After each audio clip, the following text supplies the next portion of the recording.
is look back on a splendid season in the English Premier League in particular. Yesterday, after a long, relentless battle, Manchester City won the Premier League by 1 point from Liverpool. They won it with 98 points, Liverpool with 97 points. And the third team, Chelsea, were on 72 points. That's 25 points behind. Spurs 26 points behind. Arsenal 28 points behind Manchester City. And Manchester United a long, long way back indeed. And they, of course, lost 2-0 at home to Cardiff yesterday to bring their season to a humiliating end. I'm joined by Liam Brady and John Giles to discuss this, the outcome of a thrilling season. John, Manchester City, 14 games they had to win at the end, not have a draw, not drop 2 points. Liverpool pushed them all the way. You have to admire what Guardiola and his team have done. Yeah, it was a great race, Eamon. To do what they had to do because Liverpool did so well. To win 40 matches on the bounce, and most of them played behind Liverpool. Liverpool hadn't played the day before. But it made for a great race. I mean, Liverpool were fantastic, Eamon, to do what they did and not win the Premiership. I think they'd have won it by a mile any other season. Yes. But what an advert for the Premiership, along with the other teams obviously qualifying for the European Cups, which you'll come to, I'm surely. But to have the race gone down to the last day is fantastic. It doesn't happen very often, and there were two great teams made that race possible. It was absolutely brilliant. Liam, I mean, we've all played, and sometimes old pros can be hardened, but I felt thrilled and engaged by all of this. Did you feel the same? It was such a thrilling sort of exhibition of football and also character and great skill. Yes, absolutely. Just to re-echo what John said there, that the two fantastic teams play great football, exciting football. The team that wins in the end deserves to win, Eamon, because the statistics don't lie. They were better than Liverpool, but only a point better than Liverpool. You look back on the season, there was a couple of games Liverpool had against Everton away, and I think Manchester United away, where they drew. And, they were better than Everton. They were better than Manchester United, and they didn't do it on the day, and that cost them dearly. But that's like nitpicking. Yes. They were absolutely brilliant this season, and they're in the Champions League final, and they've got a great chance of making it an absolutely brilliant season for themselves as well if they can win that. Yeah. Now, John, Jamie Redknapp on Sky afterwards, I know you won't thank me for raising Jamie Redknapp's name. He's a nice lad, but not maybe the most diligent or, shall we say, rigorous critic. He said this is the best Premier League team of all time, this Manchester City team. No, I don't agree either. But the point is, it's no disrespect to Manchester City. There have been great teams managed by Alex Ferguson. So I could think of the Manchester United team with with Roy Keane and Paul Scholes, Giggs and those Van Nistelrooy, teams like that. That's kind of idle talk. They have won back-to-back Premier Leagues.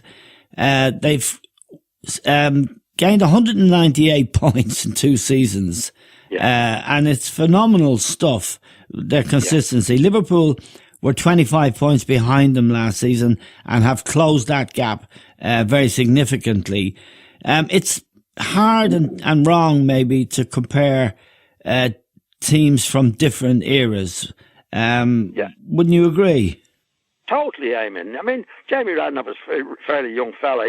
He would never have seen the great Spurs team winning the double Eamon in 1961. Yeah. The Manchester United teams he would have known about. How can you say to him the best ever? They can only be the best team of their time. Yes. And it's impossible to say, look, who's the best player ever?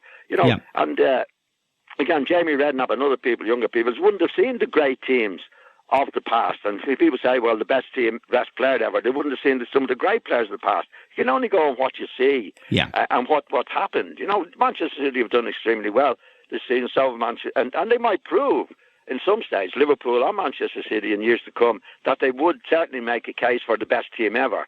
But for to say it, it's an easy quote, Eamon. Yeah. You know, they're the best team ever because that's the way it is today.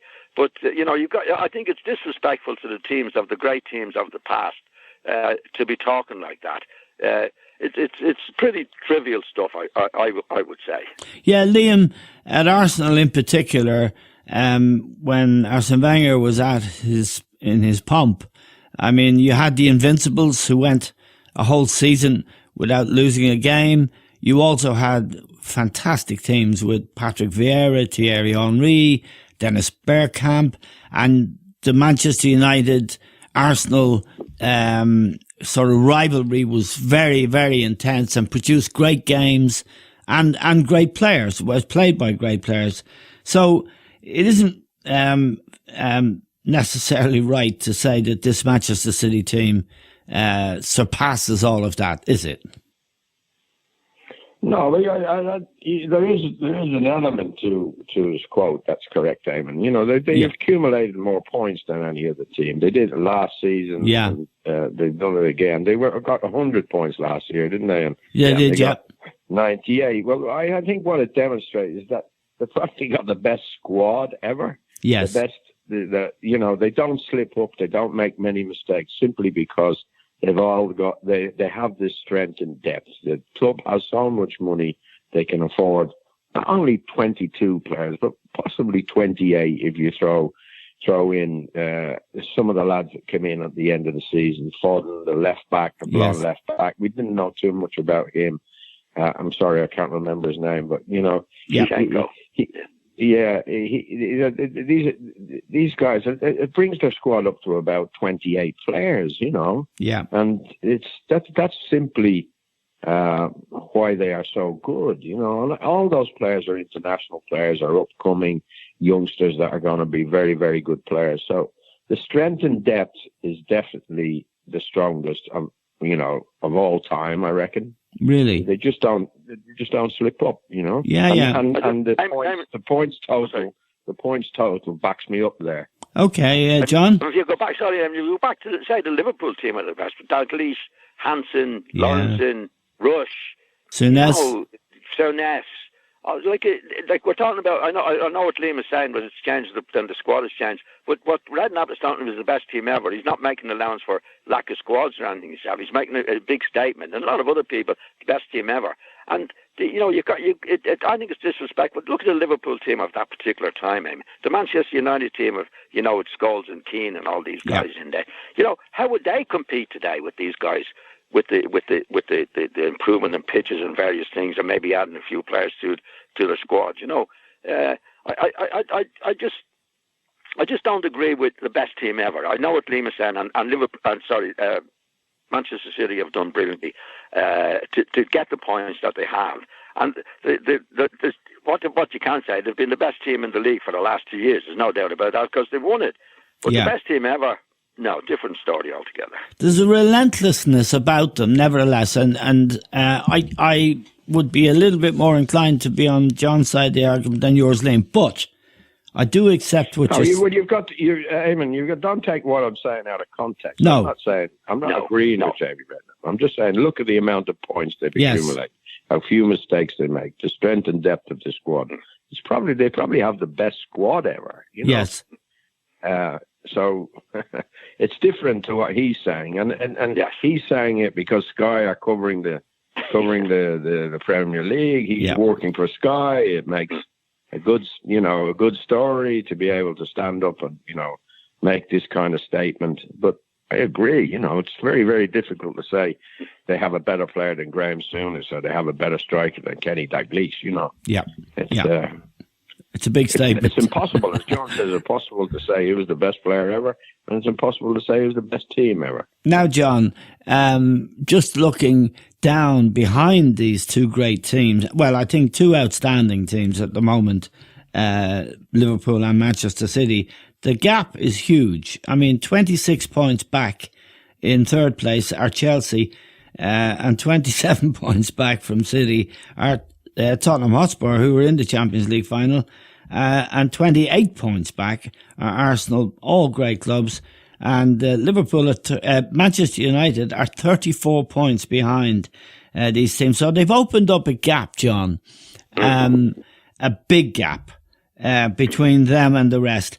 My feeling is that these two teams are going to improve. I think Guardiola said yesterday we'll be better next year. I think he has to go into the market because I can't see Vincent Kompany, Fernandinho, David Silva and Aguero. They're all the wrong side of 30, and some of them Fernandinho's 34 now. I didn't realise he was that old. So they're going to have to go into the market. Liverpool, a younger squad. These two teams, I think, might dominate for quite some time. Yeah, well, we had that a few years ago, I mean, when Arsenal and Manchester United dominated for a certain period of time. Yeah. So the other teams have a lot to do to catch them. I mean, that's what the game is all about. Liverpool did it for. Again, going back to the least, it's dominated for I don't know how many years. Manchester United dominated for so many years, and had Liverpool and Chelsea came along. But it's also the interesting part of the game. I mean, what do Arsenal do? What do Chelsea do to try and catch these particular teams? It's very, very difficult for them. But it comes and goes, as we know. But looking at the moment, you can't see any of those particular teams challenging, certainly next season or maybe the season after. Manchester United, for example, Arsenal are rebuilding, Chelsea, are not there.